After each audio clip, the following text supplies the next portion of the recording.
함께 나눌 하나님의 말씀은 마태복음 6장 1절에서 4절까지 말씀입니다. 이 신부의 의로운 삶, 사람에게 드러내는 삶을 제거하는 말씀의 제목을 함께 주님 주시는 하나님의 말씀 나누기 원합니다. 저희는 계속적으로 산상수훈의 말씀을 살펴보겠습니다. 이 말씀은 바로 주님께서 우리로 하여금 하나님 나라의 백성, 천국 백성으로서의 삶을 어떻게 살아야 할 것인가에 관한 그런 말씀을 주신 말씀이기 때문에 이 말씀은 저희들에게 반드시 저희들이 거쳐가야 할 생명의 말씀입니다. 때때로는 이 말씀은 우리를 시험하기도 하고 우리를 어떤 그 거울에 비춰봐서 우리 자신의 모습을 보게 하고 더 나아가서 우리 안에 있는 인간 실존, 인간의 허물의 실존을 보게 하는 것입니다. 그래서 산상수훈 말씀은 우리 안에 있는 실존이 어떤 것인가, 그 실존은 우리 자신을 비하시키고 우리 자신의 높아진 것을 낮추지 않고는 볼 수 없는 자기 자아의 실존 속에 하나님을 발견하는, 그래서 그 발견 속에는 고통도 있고 자기 안에 거짓된 실체를 통해서 하나님 앞에 무너져야만 하는 그런 진실이 담겨져 있는 말씀입니다. 자, 오늘 제목이 실질적입니다. 사람에게 드러내는 삶 제거. 바로 이것이 마태복음에서 예수님께서 특별히 바리새인과 서기관들을 대상으로 또 제자들을 대상으로 사람 안에 있는 본질적 마음의 실체를 드러내는 말씀입니다. 그리고 가장 중요한 본질이 무엇인가를 보게 하는 말씀이죠. 특별히 이 마태복음 6장 이하에는 전반부에는 종교적인 삶, 우리가 어떻게 신앙적인 삶을 어떻게 잘 살아야 되는가, 이제 그런 신앙적인 내면의 모습을 다듬고 있고, 후반부, 중반 이후에는 우리는 이 땅을 살면서 아직까지도 육체적 나그네의 삶을 살고 있지 않습니까? 체류계교의 여행객입니다. 그래서 아직도 이 땅 가운데 사는 삶의 문제가 있어요. 먹는 문제, 마시는 문제, 거처에 대한 문제, 이런 염려들을 어떻게 극복해 갈 것인가, 이것을 좀 더 구체적으로 주님께서 알려주십니다. 그 중에서 특별히 우리가 믿음으로 삶을 어떻게 살아야 하는 것이 가장 올바른 삶인가, 이미 율법을 초월하는, 바리새인과 서기관의 율법을 초월하는 삶을 살아야 된다는 것을 살펴봤습니다. 그 율법을 초월하는 것은 어떤 겉으로 나타나는 행위에 있는 것이 아니라 바로 심령, 마음 속에 있는 부분부터 해결되어진 것이 더 높은 상위의다. 그래서 어떤 것을 했냐 안 했냐로 죄를 졌냐 안 했냐가 아니라 이미 마음속에 그 마음을 품고 있다면 똑같은 죄다. 그것이 실행에 옮겨졌냐 안 옮겨졌냐의 차이일 뿐이지 이미 마음속에서부터 그와 같은 일이 일어난 것이다. 그래서 주님께서는 더 높은 법을 말씀하고 계세요. 그래서 그 율법의 완성을 이루신 것이 바로 주님이 이 땅에 오신 목적이다 라고 말씀하셨습니다. 그래서 율법이 어떤 면에서는 그 율법대로 산다는 것이 굉장히 힘이 듭니다. 그러나 그 율법을 완성하는 방법이 뭔가, 그 완성하는 비결은 바로 예수님 안에 머물고 예수님을 닮기를 원하고 예수님이 내 안에 들어오게 되면 그걸 능히 행할 수 있는 존재가 된다는 것입니다. 그래서 가장 중요한 것은 이 산상수훈의 말씀은, 핵심은, 말씀대로 사는 핵심은 예수 그리스도가 내 안에 들어와야 되는 것이죠. 예수 그리스도를 닮는 삶. 그 예수 그리스도가 내 안에 들어간다 해서 내가 예수 그리스도가 되는 것이 아닙니다. 어떤 부류는 내가 그리스도가 된다. 내가 그리스도다. 나 작은 그리스도가 돼야 된다. 작은 예수가 돼야 된다.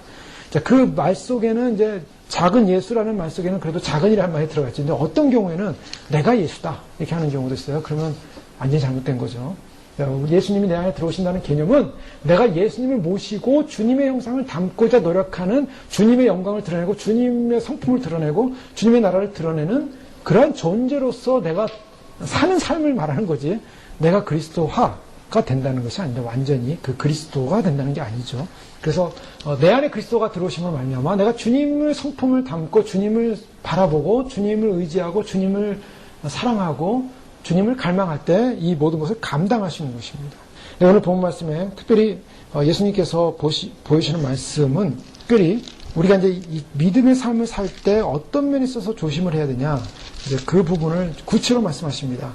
1절 말씀에 보면 특별히 바리새인과 서기관들을 향한 주님의 책망의 말씀에서 사용하는 말씀이었습니다. 사람에게 보이려고 그들 앞에서 너의 의를 행치 않도록 주의하라. 자, 여기서 굉장히 중요한 포인트가 있다 그랬죠. 바리새인과 서기관들이 주님으로부터 책망받은 이유가 결정적인 건 뭐냐면 사람이었습니다. 사람.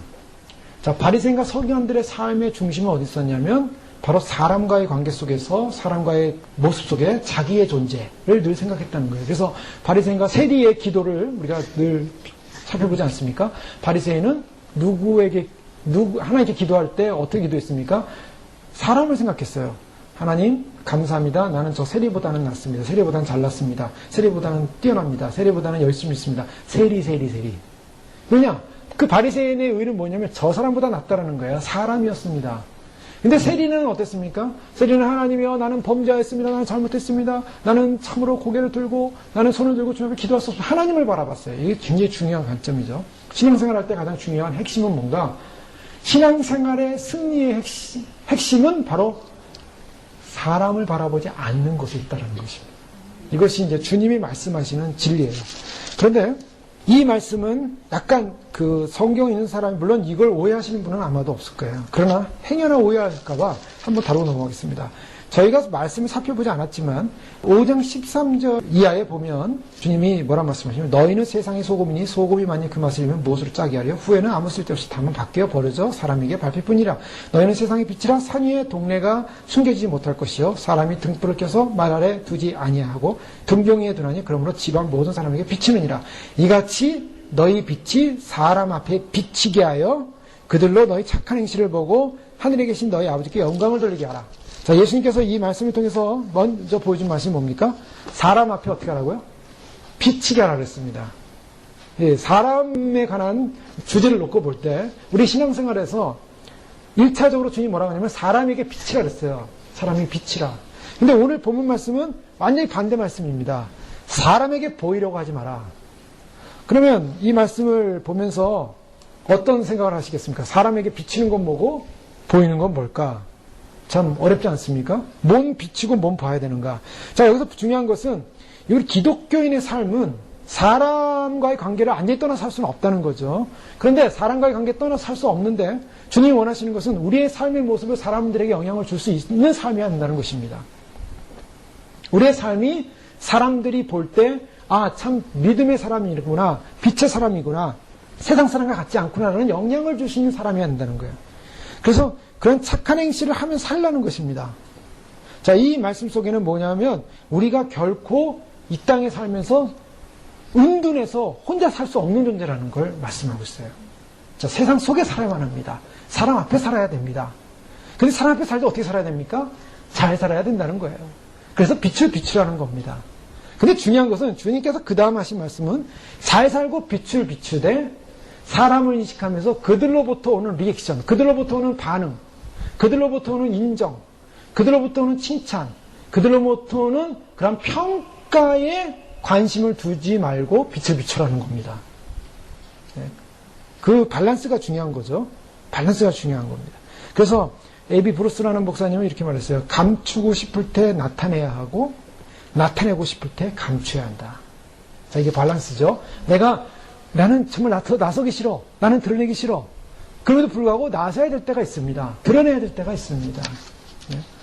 그런데 또 어떨 때는 내가 드러나야겠어. 내가 나타나야겠어 할 때는 들어가야 한다는 것입니다. 자, 무엇을 말하는지 잘 알겠죠? 그것은 내가 너무나 폐쇄되어 있고 내가 너무나 감춰져 있으면 때로는 영향력을 줄 수 없다는 것입니다. 그래서 그 영향력을 줄 수 없기 때문에 때로는 주님께서 적극성을 좀 띌 필요가 있음을 말씀하고 빛을 비추라 그랬으니까요. 그런데 빛을 비추는 과정에서 자기의 영광, 사람들로부터 오는 자기의 그런 존재감, 자기의 가치, 이것을 평가받고자 할 때는 어떻게 하라고요? 숨으라는 것입니다. 그래서 이 양면적인 부분을 다루는 것을 일단 살펴보고요. 그러나 그 양면성 속에는 오늘 본문 말씀에는 특별히 주님께서는 우리가 너무나 실수하기 쉬운 드러내는 것은 너무나 기쁜 일입니다. 빛을 비추는 건 기쁜 일입니다. 그러나 빛을 비추는 과정 속에 사람은 어떻게 됩니까? 때로는 사람을 의식할 수밖에 없는, 또 사람들의 평가될 수밖에 없는 그런 존재가 될 수 있다는 것입니다. 그래서 사람에게 보이려고 그들 앞에서 너희 의를 행치 않도록 주의하라. 의가 뭡니까? 의라고 하는 것은 바로 좀 더 구체적으로 말하면 그 다음 2절 말씀은 그러므로 구제할 때 자비를 말합니다. 여기서 의라는 이 용어는 자비를 베푸는 걸 말해요. 그래서 자비를 베푸는 삶, 긍휼을 베푸는 삶, 이런 자비와 긍휼을 베푸는 것의 아주 결정적인 첫 번째 예가 구제였습니다. 구제를 다루세요.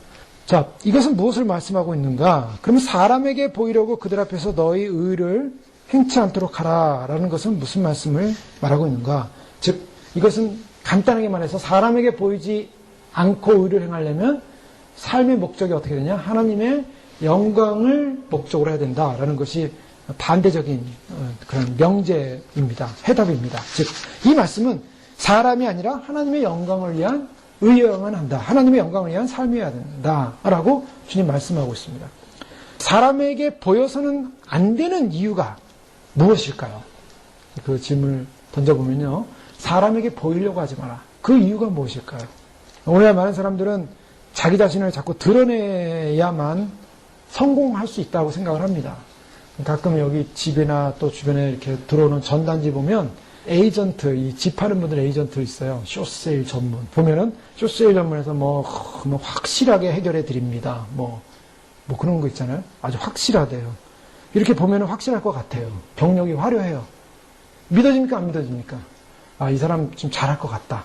그런 생각이 들 정도예요. 사람들이 어떻습니까? 자기 자신을 드러내기 위해서 어떻게 합니까? 자기 자신을 드러내기 위해서 자기를 좀 더 이렇게 권위 있는 존재다. 이렇게 난 대단한 존재다. 라는 것으로 사람들에게 이렇게 자기 이력을 쓰죠. 이게 나 굉장한 사람이다. 나 대단한 능력 있는 사람이다. 나를 믿으라. 나를 믿으면 여러분 문제 해결될 거다. 자, 여기 뭐가 숨겨져 있습니까? 물론 이제 그 사람은 비즈니스 성공을 위해서 어떤 방편으로 그걸 사용하고 있죠. 그러나 우리가 기독교인이 과연 그것을 바라볼 때 어떻게 바라봐야 되는가?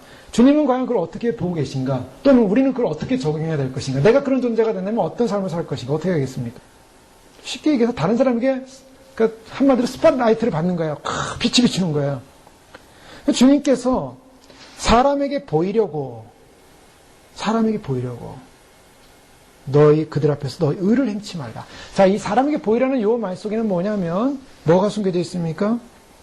사람에게 보인다는 것은 결국 사람 앞에서 자기를 드러내는데 사람 앞에서 자기를 드러내는 것은 자기가 높임을 받고 인정받고 사람들이 칭찬해주고 사람들이 권위를 인정해주는 그런 존재로서 의를 행하지 말라라는 거예요. 자기를 드러내지 말라는 것입니다. 자, 여기서 자기를 드러내지 말라라는 이 자기가 뭡니까? 요 자기. 이걸 내면으로 들어가면 바로 수없이 강조했습니다. 인간의 죄는 어디서부터 시작하는가? 인간의 교만은 어디서부터 시작하는가? 인간의 본질 속에 들어가면 뭐가 있는가? 그건 에고이즘입니다. 그 뭐냐면 자기 자아의 이기성을 말해요. 이기주의, 에고이즘, 자기중심. 인간의 문제는 뭐냐면 항상 인간은 틀은 자기중심이라는 겁니다. 자기중심. 그래서 사람에게 보이려고 한다는 것은 뭘 말하냐면 사람에게 보임으로 말미암아 얻어지는 결과가 뭘까요? 좀 더 깊이 들어가면 사람에게 보임으로 얻어지는 것은 자기를 기쁘게 한다는 겁니다. 예?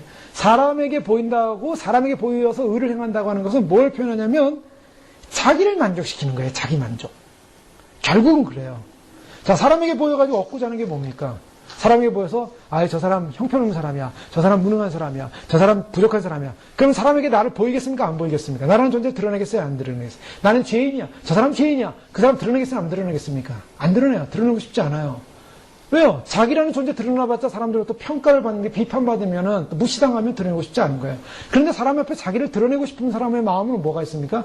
내가 대단한 사람이야. 내가 굉장한 사람이야. 나는 가치 있는 사람이야. 그러면 자기를 그램으로써 오는 것이 자기가 기뻐진다는 거예요. 자기를 기쁘게 하는 거예요. 자기 자존심에 우월감을 주게 하고요.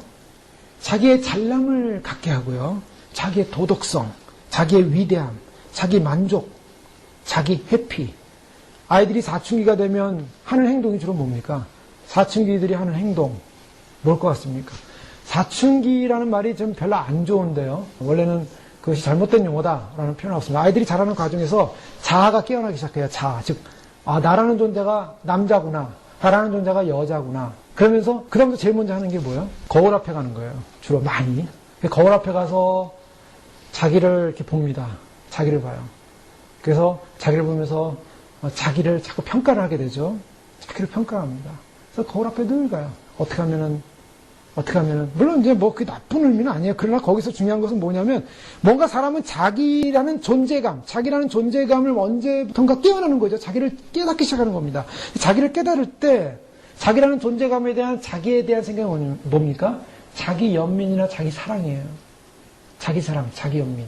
그래서 심리학자들이 주로 쓰는 말이 그런 자기 연민과 자기 사랑에 푹 빠진 사람, 나르시즘이라고 그러죠. 나르시즘. 그냥 자기 얼굴 보면서 그냥 도취되어 있는 거예요. 또 자기를 보면서 자기 속에 빠져 있는 인생. 그 자기 우상이에요. 그러다 보니까 어떻게 됩니까?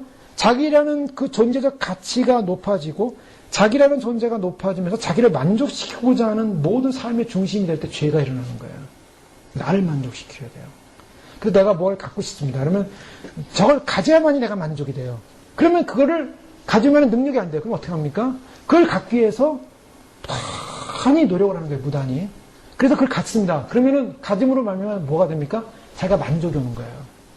그게 가지면 능력이 안 돼서 못 가지면 어떻게 합니까? 나중에는 훔치기라도 하는 거예요. 빼앗기라도 하는 거예요. 그 인간의 욕망 속에는 자기를 만족시키지 않은, 왜 일본이 저렇게 독도를 빼앗으려고 난리칠까? 물론 정치적 여러 가지 이유가 있겠죠. 이미 말씀드렸지만 해양 국가를 이루기 위해서. 근데 그런 자기를 배불리게 하게 한 거예요. 자기를 위한 거예요. 남을 위한 게 절대 아니죠. 민족이든 국가든 개인이든. 죄는 뭔가? 죄라는 것은 결국 자기를 만족시키고자 하는 그 열정. 어떤 사람이 밥을 먹어요? 음식을 먹어요? 그 음식 뭔데? 그 음식 많이 먹어서 토하고 음식 먹고 하는 사람들 있죠? 이거 뭐랍니까? 거식증이랍니까? 뭐. 근데 그 사람들은 쫙 먹어야 돼요. 자기가 지금 배고파요. 막 먹어야 돼요. 그 다음에 또 너무 배부르니까 또 먹고 싶은데 못 먹어요. 그러니까 또 토해요. 또 먹어요. 먹고 토하고. 왜요? 끊임없이 자기를 채우고 싶은 거예요. 인간의 마음속에는 자기를 존중 여기고 자기를 채우고 자기를 높이고자 하는 그 본질적 욕망이 있다는 거예요. 이것은 누구에게나 있는 것입니다. 그래서 저 사람은 굉장히 이기적이야. 자기밖에 몰라. 자기중심적이야. 라고 할 때 사실은 좀 더 성숙해서 그렇지 인간 안에는 자기중심적인 그 모습이 있다는 겁니다.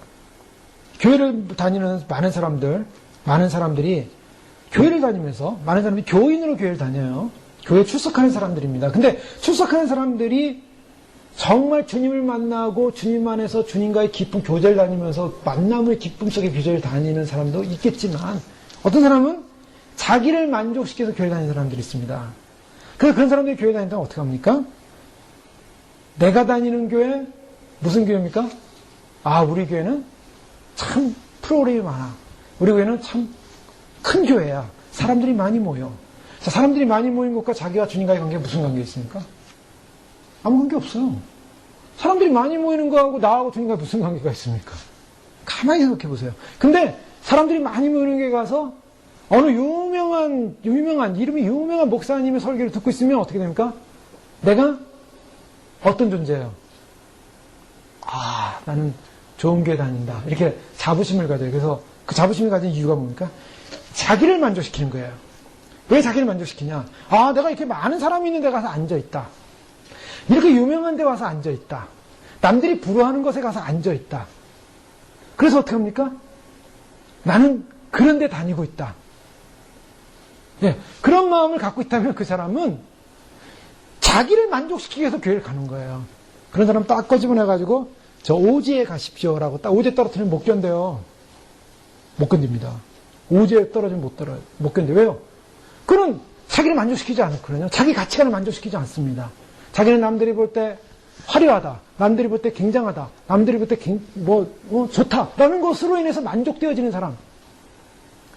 다른 사람들이 나를 어떻게 평가할까? 다른 사람이 내가 있는 곳을 어떻게 평가할까? 다른 사람이 나를 어떻게 평가할 것에 관심 있는 사람은 자기를 만족시키기 위해서 교회를 다니고 자기를 만족시키기 위해서 신앙생활을 하는 사람들이에요. 그 사람은 주님과 전혀 상관이 없습니다. 자, 그래서 주님께서 사람에게 보이려고 의를 행치 말라. 신앙생활 그렇다는 거예요. 믿음생활 그렇다는 것입니다. 믿음생활이 다른 사람이 나를 막 어떻게 봐줄까에 신경을 쓰면 안 된다는 겁니다. 어떻게 해요? 교회 예배를 드리면서도 예배가 나를 예배하는 사람이 있어요. 어떤 분들 이렇게 얘기해보면 자기를 얘기하는 분 있죠, 예배. 이 교회 가면 위로를 받아야 돼. 이 교회 가면 은혜를 받아야 돼. 이 교회 가면 날 채워줘야 돼. 이 교회 가면 뭘 해야 돼. 누구를 위해서 교회를 가는 겁니까? 나를 위해서 교회를 가는 거예요. 나를 위해서. 나는 이 교회 가서 재밌어야 돼. 나는 여기 가서 나를 만족시켜야 돼. 나를 만족시키는 교회를 찾는 겁니다. 노는 거 좋아하는 사람은 노는 데로 가야 돼요. 골프 좋아하는 사람은 골프 치는 데로 가야 돼요. 그리고 뭐 어울려서 돌아다니는 거 좋아하는 사람은 거기로 가야 돼요. 나를 만족시켜서 교회를 가는 거예요. 그것이 자기를 예배하는 거예요. 자기를 예배하라고 합니다. 자기를 오늘도 가서 나를 만족시켜주는구나. 설교 말씀도 마찬가지죠. 나에게 필요한 말씀, 나를 위로해주는 말씀, 나를 높여주는 말씀, 나를 생각해주는 말씀을 들어야만이 어떻게 됩니까? 아, 은혜를 받았다. 그러면 자기를 예배하는 거예요. 그렇죠? 나에게 중심이 있습니다. 나에게. 그런데 하나님의 말씀, 하나님의 영광, 하나님의 나라, 하나님의 의. 바로 그런 상황이라면요. 내가 하나님의 영광에 대한 초점이 가 있으면 상황이 보이지가 않아요. 주변이 보이지가 않습니다. 왜요? 누구만 보입니까? 하나님이 보이는 거예요. 하나님 뜻대로 가고 있느냐? 말씀대로 가고 있느냐? 진리대로 가고 있느냐? 선교사님들이 만약에 선교를 간다고 하십시오. 자, 이제 한국에 한국도 그렇고 미국도 그렇고 많은 젊은이들이 이제 모여서 집회하는 경우가 있습니다. 그래서 선교대회도 하고요. 그 집회를 할 때 막 그 예배나 찬양, 선교에 대한 부르심, 그런 거에 대한 막 이렇게 충만한 콜링을 받아요. 막 땅끝까지 복음을 전하겠습니다. 땅끝까지, 주여 나도 땅끝까지 복음 전하겠습니다. 주님 앞에 헌신합니다. 그 땅까지 복음 전하기로 했어요. 기도도 하고 막 눈물 흘리고 땅끝까지 막 그 불쌍한 영혼들, 그 생명들 땅끝까지 복음 전하기로 했어요. 그러면 그 다음 어떻게 됩니까? 그걸 결심했으면 고 가십시오. 주야, 이 많은 사람들, 많은 청년들 막 1000명, 2000명 모여있는 데서 내가 딱 여러분 주님을 위해서 헌신할 사람 나오십시오. 제가 막 나가겠습니다. 하고 나갔어요. 헌신했어요. 그 다음에 어떻게 돼요? 가십시오. 이제 가려고 그래요. 땅끝까지 가려고 하니까 일단은 가는 데까지 성공했어요. 갔다고 해보십시오. 땅끝에 도착했어요. 척박한 땅입니다. 뭐 땅끝이라 해서 저 예루살렘에 말하는 게 아니라 뭐 저 아마존에 오질 수도 있고 저 남미에 오질 수도 있고 전혀 말도 안 통하고 친구도 없고 문화도 이런 문화가 아니고 그냥 아무것도 나를 위해 예비된 게 하나도 없어요. 나를 반겨주는 사람도 없어요. 예수 믿는다고 크리스찬 오면 미신 쫓는 사람들이 저 귀신 믿는 사람 왔다고 오히려 죽이려고 해요.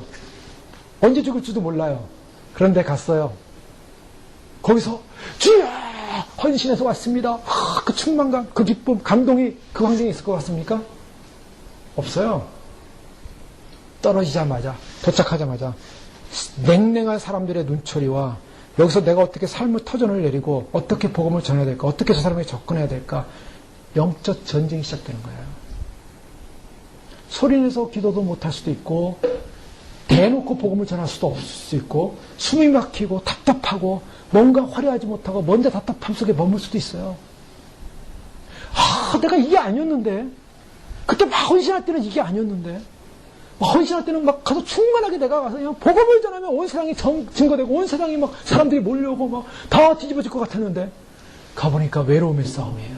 가보니까 생활의 싸움이에요. 가보니까 인내의 싸움이에요. 그것이 그냥 하루아침에 되는 일이 아니더라는 거예요. 단기 선교가 아니에요. 일주일 가서 여행하고 와서 복음 전하고 딱 오는 게 아니에요. 거기 가서 털을 잡고 내리고 언어를 배우고 문화를 배우고 사람과의 관계를 배우고 그 습성을 배우고 그래서 그들에게 어떻게 복음을 전할까? 외로움의 싸움입니다. 하실 수 있겠습니까? 복음이라는 것은요, 우리가 말씀대로 살고 진리대로 가는 것은요, 환상이 아니에요. 이미 우리의 마음속에 심령 속에 주님 오심을 믿고 기다리면서 우리가 주님 오심을 믿고 가는 이 길이 어떤 면에서는 참으로 우리를 알고 굉장한 결단을 하게 한 길입니다. 굉장한 변화를 일으킨 길입니다. 사람의 눈에 보이는 길이 아니에요. 인정받는 길도 아니에요. 칭찬받는 길도 아니에요. 뭐 그런 길 같았으면 여기 오시지도 않고 우리가 이 믿음 생활 안 하죠. 자, 그런 생각 갖고 있는 사람들은 주님 오심을 믿어지지도 않습니다. 오지예요. 여기는 땅끝이에요. 왜 땅끝인 줄 아십니까? 마지막 주님의 오시기를 예비하는 곳이기 때문에, 준비하는 곳이기 때문에, 그렇기 때문에 외로운 곳입니다. 그렇기 때문에 인내하는 곳이에요. 그렇기 때문에 때로는 우리가 숨을 크게 못 쉴 수도 있어요. 때로는 마음에 밀릴 수도 있어요. 답답할 수도 있어요. 환경적으로 내가 원하는 환경이 안 될 수도 있어요. 그러나 주님이 부르셨고 주님이 가라셨고 주님이 예배하라고 하시고 주님이 있으라고 하시고 주님이 준비하라고 하시고 주님이 이곳에서 주님 주변에 잃어버린 영혼들, 우리가 뭐 저 땅끝까지 안 간다 할지라도 바로 이 지역 저쪽으로 가면서 이곳에 있는 이 주변에 있는 수많은 사람들 아직도 교회를 다니고 있지만 우상을 섬기고 있고, 자기를 섬기고 있고, 돈을 섬기고 있고, 세상 명예를 섬기고 있고, 아직도 눈이 떼어지지 못해서 주님 오심을 믿지 못하고, 복음을 믿지 못하고, 저 지옥의 바다로 다 떨어지려고 하는 그러한 사람들을 향하여 외로움의 눈물과 기도와 또 진정한 복음의 증거와 믿음의 헌신이 있는 바로 그런 믿음의 삶으로 부름받는 줄 믿으시기 바랍니다. 귀한 것입니다. 예, 오늘 근데 그 사람에게 보이려고 하는 이 마음, 이 인간 안에 있는 본질적 이 자기를 만족시키고자 하는 마음, 결국은 자신을 기쁘게 하고, 자신을 기쁘게 한다는 건 뭡니까? 하나님을 기쁘게 하지 않는다는 것입니다. 우리의 마음에 두 마음을 품으면 안 된다 그랬습니다, 주님이. 내가 주님을 기쁘시게 해야지 해놓고 사실은 주님을 기쁘시게 하는 것이 아니라 나를 기쁘시게 한다면 그건 잘못된 거죠. 우리의 모습은 어때야 합니까? 오직 하나님만을, 하나님을 기쁘게, 하나님의 영광, 분명한 목표가 있어야 됩니다. 분명한 목표를 가지고 주님 앞에 믿음으로 나가는 것. 이것이 바로 주님 앞에 부르심 받은 사람의 삶입니다. 예수님이 그런 삶을 사셨어요. 예수님께서 하신 말씀을 가만히 보면 예수님의 삶을 살면서 하나님을 영화롭게 하는 일에 자신이 이 일을 하고 있다라고 말씀하셨습니다. 그래서 그는 자기 자신을 돌보는 걸 생각하지 않으시고 또 자기를 나타내려고 하시지 않으셨어요. 예수님의 그 공생의 사역을 가만히 보면 예수님께서 사역을 하시고 소경의 눈을 뜨게 하고 또 병자들을 고쳐주시고 예수님께서 나를 증거해라 가서 내가 대단한 역사가 일어난다. 기적이 일어난다 그러셨습니까? 가서 말하지 말라 그러세요. 예수님이 자기를 드러내지 않는 모습을 볼 수 있어요. 그게 예수님의 은닉성이에요. 예수님이 자신을 드러내지 않고 그러나 자신의 길을 걸어갑니다. 항상 자신을 과시하라고 한 적이 없었어요. 오히려 전적으로 하나님의 영광을 위하여 죄를 사하고 하나님의 영광을 위하여 기적을 일으키셨어요. 자기를 드러내는 것이요. 자기의 모습을 드러내는 것이 아닙니다. 자기의 위대함을 드러내지 않으셨어요. 자기를 과시하지 않으셨어요. 요한복음 5장 44절에 그래서 예수님께서 바리새인에게 이런 말씀하십니다. 너희가 서로 영광을 취하고 유일하신 하나님께로부터 오는 영광은 구하지 아니하니 어찌 나를 믿을 수 있느냐. 서로 영광을 취한다고 그랬어요. 서로. 자, 이게 문제예요. 오늘날 많은 사람들이 자기에게 관심을 갖다 보면 자기 영광을 추구하게 됩니다. 나의 영광. 나를 영광스럽게 하는 것이 목적이 되어버려요. 그것이 목적이 되는 순간 하나님의 영광을 구하지 않게 되는 것입니다. 자기라는 것. 우리가 예수님 오심을 믿고 신부로서 어떤 삶을 살 것이냐. 우리가 신부로서의 삶의 중심은 자기가 아니어야만 합니다. 자기가 없어져야 돼요. 자기의 육체적인 욕망, 육체적인 야망, 육체적인 자랑, 그게 있어서는 안 되는 것입니다. 우리가 항상 그러기 위해서는 하나님 앞에 있다라는 생각, 하나님 보신다는 생각. 천국에 갔다 오신 분이 이렇게 천국을 그린 여러 가지가 있는데 그 중에서 거울을 많이 다 거울로 돼 있어요. 예전에 있었던 어느 목사님도 천국 갔다 오신 목사님이신데 그 목사님 교회도 전부 거울로 해놨어요. 거울. 그냥 전부 거울이에요. 그래서 그 들어가면은 전부 거울로 막 자기가 보여요. 사람들도 보이고. 자, 왜 이렇게 거울로 해놨을까? 이상하다. 천국에 거울이 있는 거예요. 자, 뭘 말합니까? 투명성을 말해요. 하나님 앞에서 하나님이 온 땅을 감찰하고 계신 분, 거룩하신 분, 정결하신 분. 그러니까 사람 앞에서 자기의 모습을 감추고 자기 진정한 모습을 감추고 사람한테 인정받고자 하는 그런 마음을 가지고서는 하나님 나라에 들어갈 수 없다는 것입니다. 지금 이 말씀 속에는 그런 개념들이 많이 담겨져 있어요. 자기의 우상화, 자기의 에고이즘. 그래서 예수님께서 누가복음 16장 15절에 보면 예수께서 이르시되 너희는 사람 앞에서 스스로 옳다 하는 자이나 너희 마음을 하나님께서 아시나니 사람 중에 높임을 받는 그것은 하나님 앞에 미움을 받는 것이니. 제가 이 말씀 많이 살펴봤던 말씀인데요. 예수께서 이르시되 너희는 사람 앞에서 스스로 옳다 하는 자이나 사람 앞에서 스스로 옳다 한다는 거예요. 너희 마음을 하나님이 아시는데 사람 중에 높임을 받는 그것은 하나님 앞에 미움을 받는 것이다. 사람 앞에 높임 받는 거.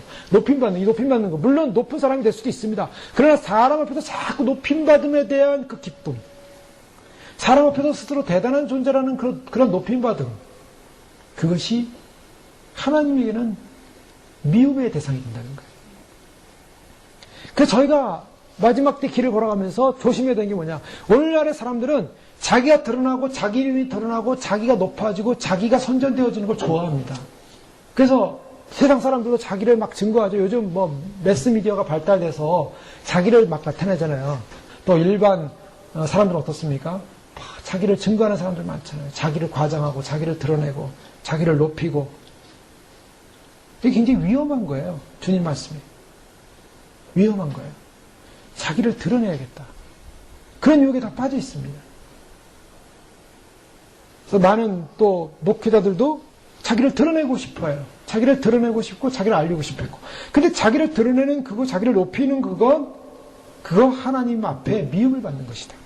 주님은 성결하고 성화된 삶을 살고자 애쓰는 그런 삶 속에 어떻게 하면 성결하고 성화되고 죄를 짓지 않고 자기를 높이지 않고 늘 겸손하게 진실하게 살 수 있는가.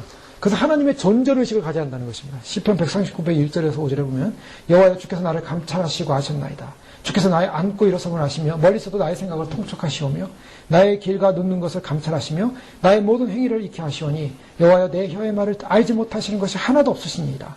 주께서 나의 전으로 들으시며 내게 안수하셨나이다. 주님이 나의 생각을 하신다 그랬어요. 여러분 생각하는 그 순간에 주님이 생각을 읽고 계십니다. 나의 앉고 일어섬을 하신다 그랬어요. 나의 길과 눕는 것을 감찰하신다 그랬어요. 나의 행위를 익히 하신다 그랬어요. 자, 주님이 아신다는 겁니다. 이거 굉장히 중요한 말씀이에요. 주님은 온 땅을 감찰하시는 분이에요. 보시는 분입니다. 아십니다. 그래서 심지어는 생각마저도 나의 마음의 묵상이 주께 연락되길 원합니다. 나의 묵상, 나의 마음의 생각, 나의 마음의 메디테이션, 그 메디테이션도 주께 연락되길 원합니다. 자, 그게 뭔 말합니까? 무엇을 말합니까? 생각조차도 기도라는 거예요. 자, 우리가 입술로 기도하는 기도도 있습니다. 그러나 정말 나의 생각조차도 주님께 올려줘야 돼요. 생각도 올려줘야 돼요. 생각이 나의 생각으로 사로잡혀 있어요. 나의 묵상으로 사로잡혀 있어요. 나의 것으로 사로잡혀 있어요. 그 사람은 전신이 주님께 연락된 사람이 아니에요. 우리가 그 훈련을 해야 됩니다. 주님 앞에 서기 위해서 나의 생각마저도 정결케 해주십시오. 나의 생각마저도 거룩하게 해주십시오. 나의 생각이 주 앞에 연락되게 해주십시오. 나의 생각을 주께 올려드릴 수 있는 주의 생각마저도 주님은 우리 통촉하신다, 아신다 그랬어요. 시편 33편 13절에 15절에 보면 여호와께서 하늘에서 감찰하사 모든 인생을 보심이요 곧 그 거하신 곳에서 세상의 모든 거민을 하감하시도다. 저는 일발의 마음을 지으시며 저희 모든 행사를 감찰하시는도다. 시편 130편 3절에서 5절에 보면 여호와여 주께서 죄악을 감찰하시는데 주여 누가 서리이까? 그러나 사유하심이 주께 있으면 주를 경외케 하심이니이다. 죄악을 감찰하세요. 감찰하시는 하나님. 자, 이것은 무엇입니까? 우리로 하여금 사람 앞에 보이지 않고 살려면 어떻게 하냐? 하나님이 나를 보고 있다는 하나님에 대한 의식을 가져야 한다는 것입니다. 그것이 바로 사람 앞에 보이고자 행하지 않는 비결이라는 거예요. 주님은 내가 억울한 것도 아십니다. 주님은 나의 슬픔도 아십니다. 주님이 내가 마음으로 주 앞에 드려지고 있다는 걸 알고 계십니다. 주님으로부터 평가받는다는 거예요. 이거를 종교개혁자들은 코람데오라는 말을 써요. 코람데오, 라틴어인데요. 코람이란 비포, 데오는 신입니다. 하나님입니다. 가하주입니다. 비포가 하나님 앞에서 하나님에 대한 신전의식, The presence of God. 그 하나님에 대한 하나님의 신전 앞에서, 하나님이라는 존재 앞에서, 이것이 바로 신앙생활의 기본이어야 되는데, 주님 오심을 준비하는 사람들의 모든 삶은 바로 하나님 앞에서입니다. 그래서 시편 139편 7절에 10절에 시인은 내가 주의 신을 떠나 어디로 가며 주의 앞에서 어디로 피하리이까? 내가 하늘에 올라갈지라도 거기 계시며 음부에 내 자리를 펼지라도 거기 계시니이다. 내가 새벽 날개를 치며 바다 끝에 가서 거할지라도 곧 거기서도 주의 손이 나를 인도하시며 주의 오른손이 나를 붙드시리이다. 주님은 하늘에도 계시고 저 지옥에도 계시고 저 땅 끝에도 계시고 주님이 다 계시다는 거예요. 그러니 이 사실 앞에 우리의 위선과 자기 압천 같은 이 모든 것은 다 사라지게 되는 것입니다. 내가 굉장한 존재라는 우월의식도 사라지는 것이고 내가 하나님의 그 앞에서 존재 앞에서 피할 수 없는 사람이라는 것을 인식하게 되는 것입니다. 그래서 4장 13절에는 지으신 것이 하나라도 그 앞에 나타나지 않음이 없고 오직 만물이 우리를 상관하시는 자의 눈앞에서 벌거벗은 것 같이 드러나리라. 벌거벗은 것 같이 드러나느니라. 우리의 마음과 생각과 의도까지도 다 드러난다는 거예요. 하나님은 혼과 영과 관절과 골수를 찔러 쪼개기까지 하신다고 말씀하고 있습니다. 하나님 앞에 숨겨질 것이 없다. 이렇기 때문에 우리가 하나님 앞에 사는 삶이다라고 결정하는 것, 이게 뭡니까? 이게 바로 변화된 삶, 거듭난 삶입니다. 주님이 사람에게 보이려고 그들 앞에 너희 의를 행하지 말라라는 이 말씀은 바로 하나님 앞에서의 삶으로 살 것을 명령하신 거죠. 자, 그 다음에 뭐라고 말씀합니까? 그리하지 아니하면 하늘에 계신 너희 아버지께 상을 받지 못하느니라. 여기서 주님이 이제 무엇을 말씀하시면 보상을 말하고 있어요. 보상, 상을 주겠다. 자, 이 말씀을 우리가 주목해야 되는데요. 저희가 하나님께서 상 주심을 바라보는 것이 정상입니까? 아닙니까? 어떤 사람들은 그래요. 뭐 하나님 앞에 상 받으려고, 하나님 앞에 잘 보이려고 그걸 비우는 사람들이 있어요. 우리는 세상으로부터 상 받는 것이 아니라 하나님 앞에 상 받기를 사모해야 돼요. 왜요? 주님께서 제 사람에게 보이려고 하는 모든 의 때문에 하늘에 계신 너희 아버지께서 상을 주지 않겠다고 말씀하고 계세요. 주님 앞에 상 받기 위해서는 어떻게 합니까? 주님 앞에 상 받기 위해서는 사람에게 보이려고 하는 삶이 아니라 하나님 앞에서 하나님을 바라보면서 믿음으로 사는 삶.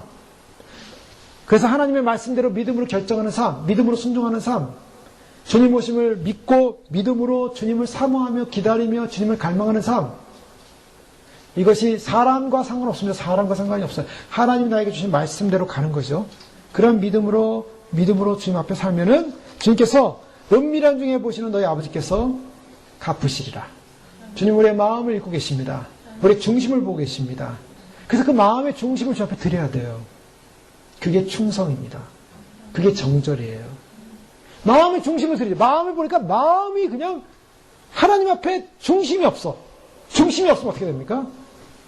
아무것도 내용이 없는 거예요. 알맹이가 없는 거예요. 그러니 상을 줄 것도 없는 겁니다. 중심이 없으니까. 주님께서 은밀하게 보시는데요. 하나님을 보고 하나님을 기대하고 하나님의 사랑과 하나님의 그 풍성함을 기뻐하고 만족하는 삶. 하나님을 소망하면서 하나님 주신 상을 기대하는 것, 즉 하나님을 기대하는 것입니다. 저희가 주님을 바라보는 삶이 주님 오실 때 주님을 맞이하는 것이고 주님의 나라 천국 영광에 들어가는 그 소망이기 때문에 주님만 바라보는 것이 결국 어떤 상을 얻을 것인가, 그 주님 바라보는 상은 주님 오실 때 주님을 만나게 되는 그런 상이 되는 줄로 믿습니다. 믿음의 주여 온전케 하시는 이인 예수를 바라보자. 그게 상이에요. 예수님이 상입니다. 저는 그 앞에 즐거움을 위하여 십자가를 참으사 부끄러움을 개의치 아니하시더니 하나님 보좌 우편에 앉히니라. 자, 예수님도 뭐 하셨습니까? 예수님이 우리에게 상인데요. 예수님 본인도 앞으로 올 즐거움, 주님이 앞으로 얻을 그 영광스러운 즐거움을 소망했다는 것입니다. 그래서 십자가를 참을 수 있었다고 말씀하고 있어요. 모세도 마찬가지죠. 모세도 백성과 함께 고난받는 것을 더 좋아했다. 왜요? 상 주시는 이심을 바라봤기 때문에. 자, 우리가 좀 더 멀리 보는 거죠. 주님 오심을 기다리는 것이 왜 기다립니까? 왜 기다려요? 상 주심을 바라보기 때문입니다. 상 주심 바라볼수록 인내하는 거죠. 상 주심 바라볼수록 기다릴 수 있는 거죠. 보상에 관한 것. 자, 그럼 보상에 관한 주님께서 말씀을 많이 하시죠. 성경에 보면 나무로 결국 집인지 나무인지 풀인지 하나님께서 공역 심판하실 때 다 타버릴 것인지 아니면은 금인지 은인지 정말 제대로 된 보석이 됐는지 아니면 가짜인지 평가하시겠다 그랬습니다. 제대로 된 보석은 그 존재 자체가 보석이 돼서 주님으로부터 영광스러운 상급을 받게 되는 거예요. 자, 보상에 관한 두 번째 모습을 보면요. 사람에게 보상을 구하는 사람에게는 한 가지 특징이 뭐냐? 하나님으로부터는 보상이 없다는 것입니다. 여기에 이제 굉장히 냉정한 주님의 말씀이에요. 사람에게 보이려고 의를 행한 모든 행위에 대해서는 하늘에 계신 너희 아버지께 상을 얻지 못하느니라. 자, 사람을 인식하면서 살았습니다. 사람을 인식하면서 신앙생활을 했습니다. 사람을 인식하면서 봉사생활을 했습니다. 사람과의 관계성 속에서 사람을 바라보면서 했던 모든 행위들은 아무리 그 행위가 대단했고 아무리 그 행위가 위대했고 아무리 그 행위가 유명하고 굉장하고 아름다운 희생이었다 할지라도 상급이 없다라는 것입니다.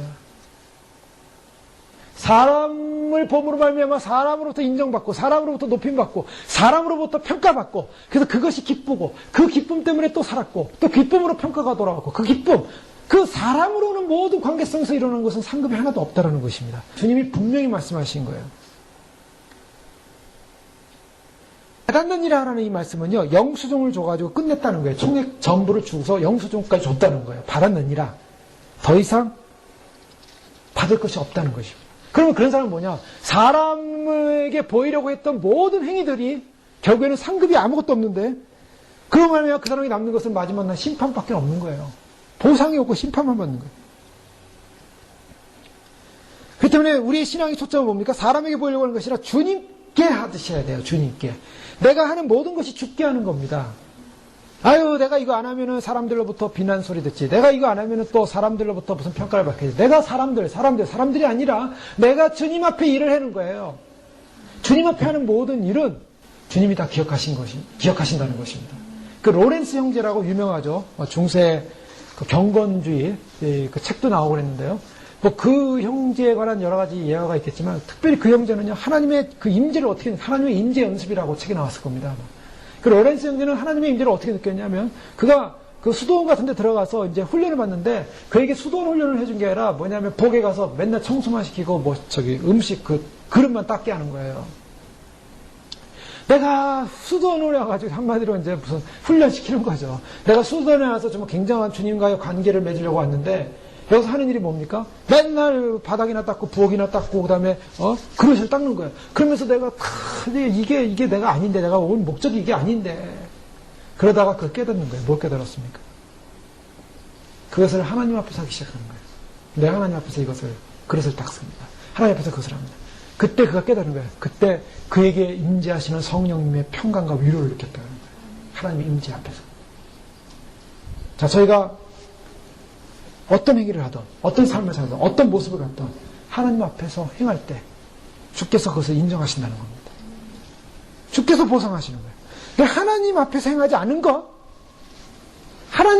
않은 것은 다 없어요. 그것을 특별히 오늘 2절 이하의 말씀, 구제에 관해서 말씀해요. 구제할 때 외식하는 자 같이 사람에게서 영광을 받으려고 회당과 거리에서 하는 것 같이 너희 앞에 나팔을 불지 말라. 예.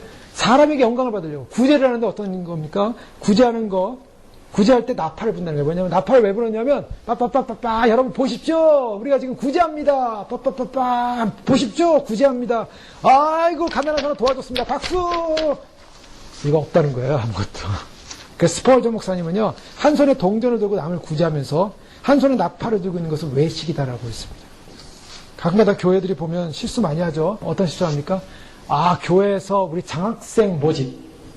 그래서 장학생들에게 탁, 뭐, 1,000불, 2,000불 줘요. 1,000불, 2,000불 주고, 그걸로 뭐, 대학생들 등록금이 될려나 모르겠어요. 그래서 그거 주고, 이렇게 우리는 장학 사업을 했다. 그 1,000불, 2,000불이 무슨 장학금이 되겠습니까? 저는 그 이해가 안 되는데, 그 등록금 됩니까? 한 학기? 우리 굉장한 일 했다. 사진. 자, 우리가 여러 가지 이유를 댈 수가 있습니다. 한국에서 교회들이 뭐 합니까? 군부대 방문해요. 군부대 방문해가지고 라면 박스 이렇게 싸놓습니다. 그리고 한 몇백 불 줘요. 200불, 300불, 500불 이렇게 주고 그 다음에 대대장, 그 다음에 장교들, 그 다음에 사병들 앉혀놓고 그 다음에 교인들 딱 서가지고 다 사진 찍습니다. 사진! 딱 착! 그러면 이제 뭐예요? 교회 신문에다 군부대 군선교. 그래가지고 이제 이만큼 납니다. 교회에서 선교한다 그래서 저 인도라든가 이런데 이제 교회를 세우려고 한 300만 원, 3,000불, 2,000불 이렇게 해요. 3,000불이면 교회를 하나 줘요. 인도 같은 경우는. 예전에 그랬는데 지금 어떤지 모르겠어요. 그 교회에서 재정 3,000불 마련해가지고 주면 교회가 세워지는데 그 교회 이름으로 세워주는 거예요. 왜냐면 예수 사랑 깨면 예수 사랑 인도 교회 이렇게. 그 3,000불 줘서 교회 하나 세워지면 우리가 이제 가잖아요. 방문해가지고 교회 앞에 블럭 앞에서 사진을 딱 찍습니다. 그리고 우리가 인도 선교 상급 다 없어요. 사람에게 보이려고 하는 모든 것. 그러므로 구제할 때 외식하는 자가 사람에게 영광을 받으려고 회당과 거리에서 하는 것 같이 너희 앞에 나팔을 불지 말라. 너희에게 이르노니 그들은 자기 상을 이미 받았네. 상을 받은 거예요. 그걸 받았다는 거예요. 그러니까 뭐냐면은 얼마나 멋집니까? 얼마나 놀랐습니까? 굉장합니다. 대단합니다. 칭찬해줘요. 사람들은 으쓱으쓱하죠. 그래 내가 굉장한 일, 대단한 일 했어. 아이고 굉장히. 그 받는 그 순간에 상급이 없는 거예요, 천국에는. 주님이 분명히 말씀하시는 것은 이미 상급을 받았다. 그래서 사람들 앞에 막 높임을 받던 사람이 천국에 갔더니 아무런 집도 없고 상급도 없더라는 거예요. 뭐 현실의 권사님이 그랬대잖아요. 아무것도 없다고.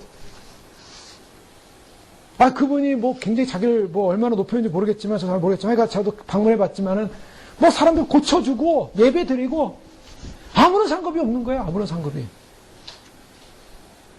사람들의 이름을 높여주고 신문에 나고 방송에 나고 뭐 그 방송에 막 사람들이 막 유명해지고 막 어떤 사람이 돌아가시면 막 신문이 막 대대적으로 막 그냥 뉴스에 나오고 그 사람 몫을 다 받았다는 거예요. 그것까지도. 그 사람에 대한 기사까지도 다 써줬는데 그게 다 몫이 들어갔다는 거예요. 악파를 부지 말라. 심지어는 주님이 뭐라고 말씀하셨냐면요. 너희가 구제할 때, 너는 구제할 때 오른손이 하는 것을 왼손이 모르게 하라. 자, 이 말씀 굉장히 어렵죠. 어떻게 오른손을 왼손을 모르게 하겠습니까? 이게 무슨 말씀인지 아시죠? 이 말씀의 핵심은요.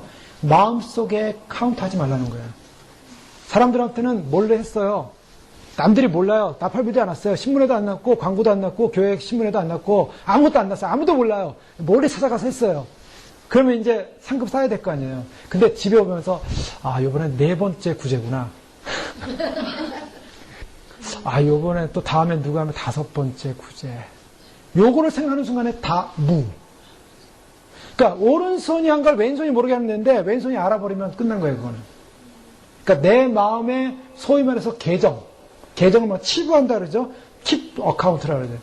내 마음에 회계장부를 만들어가지고요. 내가 이렇게 좋은 일 했고, 이런 착한 일 했구나. 내가 이런 좋은 일 했고, 이런 착한 일 했구나. 내가 내 생에 이렇게 착한 일, 남 몰래 이 일을 했구나. 내가 저거 했구나, 저거 했구나. 하는 그 순간에 다 빵점이에요, 빵점. 다 없어졌어요.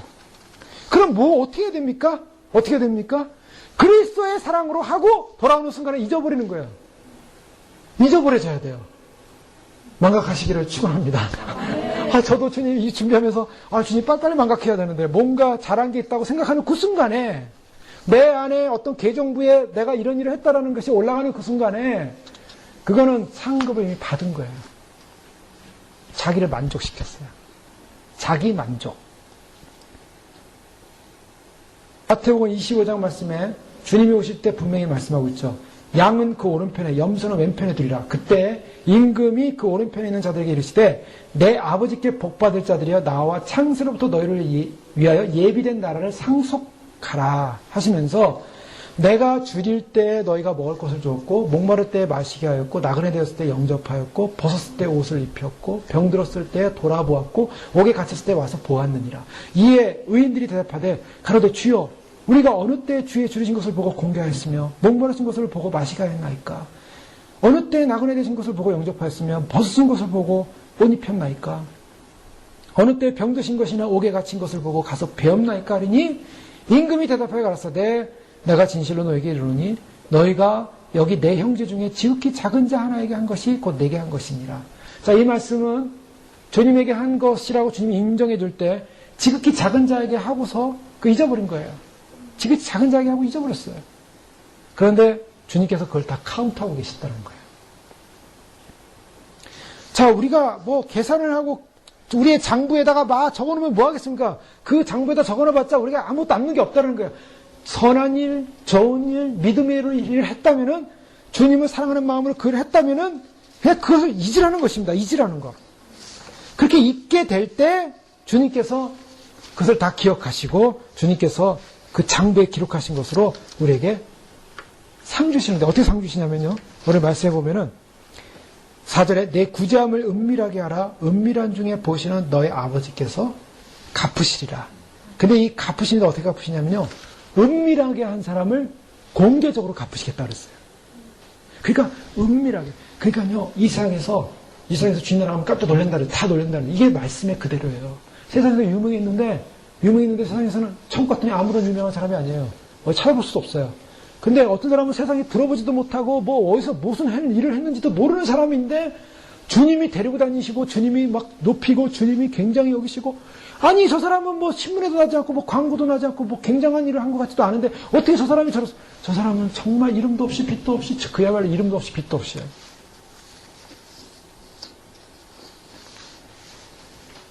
이름도 없이 빛도 없이 주님께서 오늘 저희들에게 주신 말씀이 무엇입니까? 우리가 눈이 띄어야 됩니다. 어떤 눈이 띄어야 됩니까? 그 눈은 바로 우리가 바라봐야 될 곳은 사람이 아니라 주님이고 주님 나라고 주님이 주실 영광이고 주님만이 높이를 받으시고 주님만이 아시기에 주님 편에 선 자로서 주님, 정말 주님과의 마음속에 나의 에고이즘, 나를 높이고 나를 영광스럽게 하고 나를 자랑스럽게 하고 나를 만족시키는 나에게 초점이 오는 것이 아니라 나에게 초점은 아무것도 없고 오직 주님께만, 주님 영광, 주님 나라, 주님 이름. 그래서 내가 원체 나를 만족시키지 않아요. 때로는 내가 예배를 드리다가도 때로는 말씀을 보다가도 때로는 기도를 하다가도 나를 만족시키지 않을 수 없어요. 나를 해피하게 안 해요. 그게. 그렇지만 주님이 내가 있는 곳에, 내가 섬길 수 있는 곳에, 내가 도울 수 있는 곳에, 내가 주님 앞에 내가 봉사할 수 있는 곳에, 내가 희생할 수 있는 곳에 그 자리에 있는 사람을 주님 귀하게 여기십니다. 축복하시는 거예요. 내가 원하는 대로 살려면 내 멋대로 사는 거죠. 그런 사람에게는 하늘의 영광도 없고 기쁨도 없고 주님이 인정도 안 해주는 거예요. 상급도 없어요. 나를 만족시키게 하는 모든 것들, 그것은 상급이 없습니다. 내가 아니라 주님 영광입니다. 내가 아니라 주님 나라입니다. 내가 아니라 주님의 뜻입니다. 주님 저는 잊어버리겠습니다. 그래서 사랑으로 행하고 믿음으로 행하고 죽게 하듯하고 뭐든지 죽게 하듯해요. 먹든지 마시든지 무엇을 하든지 죽게 주님의 영광을 위하여 하라. 김용의 선교사님인가요? 그분은 복음을 위해서 막 헌신된 선교사님이에요. 이분은요, 밥을 먹어서 어떻게 먹냐면 그 자녀들이 딱 훈련을 해놨대요. 우리는 하나님의 영광을 위해 밥을 먹는다. 그러면 하나님의 영광을 밥을 먹는다. 이 밥이 내 뱃속에 들어가요. 하나님 영광을 위해 산다. 하나님 영광을 위해 산다. 그게 다 자녀들이 선교사 되고 다 오지에 가 있고 그 아프리카 선교사다 오신 분인데요. 하나 러시아에 가 있고 하나는 아프리카 가 있고 정말 믿음으로 자신의 인생을 드리는 거예요. 하나님의 영광을 위하여. 우리가 나를 위하여 샀던 모든 것 주님 나라 가면 아무것도 남는 게 없습니다. 나를 만족시켰던 것, 나를 위해 먹었던 것, 나를 위해 입었던 것, 나를 위해 즐겼던 것, 나를 만족시켰던 것, 나를 기쁘게 했던 것 아무것도 없어요. 만약에 그것이 천국에 많다면 이 세상에서 자기를 위해 산 사람들이 자기를 위해 기업하고 자기를 위해 사업하고 자기를 위해 공부하고 자기를 위해 했던 사람들이 다 천국 가서 영광 받아야 될 거 아니겠습니까? 아무것도 없어요. 자, 주님 모심을 준비하면서 어떤 삶을 살아야 될까?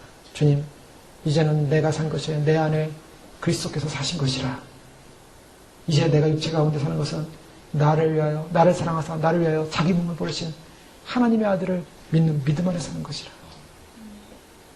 이제는 내가 사는 것이 아니라 내 안에 그리스도께서 사시는 것이라.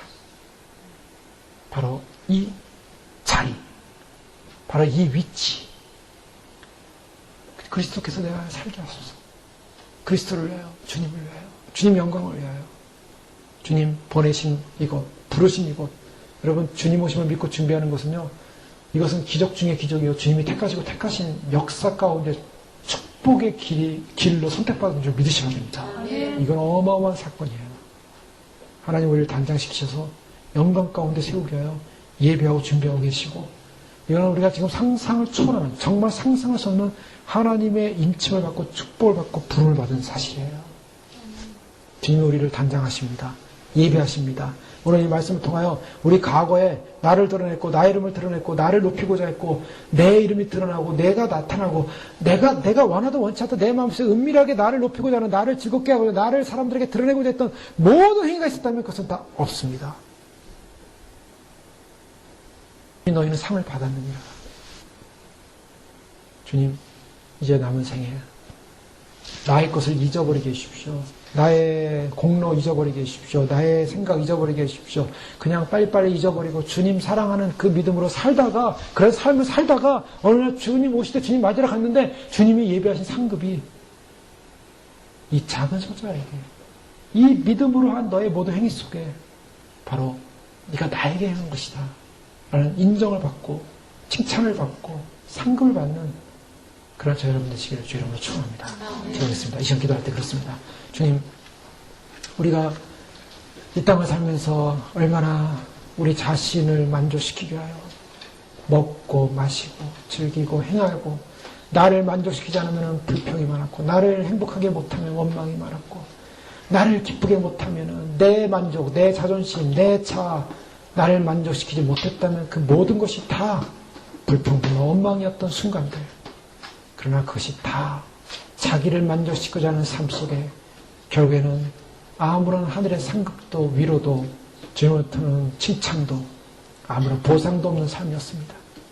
주님 나를 만족시킨 것이 아니라 나를 예배하는 것이 아니라 주님 예배하게 하시고 주님의 뜻 가운데 순종하게 하시고 주님 기쁘게 하게 해주시고 주님을 기쁘시게 해드리다가 주님 뜻에 그저 순종하다가 아버지의 영광을 위해 이 길을 걸어가다가 아버지 좁은 문 좁은 길 바로 그 좁은 곳에서 주님 걸어가신 그 믿음의 길 내 안에 주님이 사시고 더 이상 내가 살지 않게 하시고 나를 치부하고 나를 만족시키고 나를 스스로 높이는 그런 인생이 아니라 주 앞에 비하되어지고 낮아지고 없어지고 주님 한 분만을 위하여 주님 한 분만을 위하여 겸손히 걸어갈 수 있도록 축복하여 주시옵소서.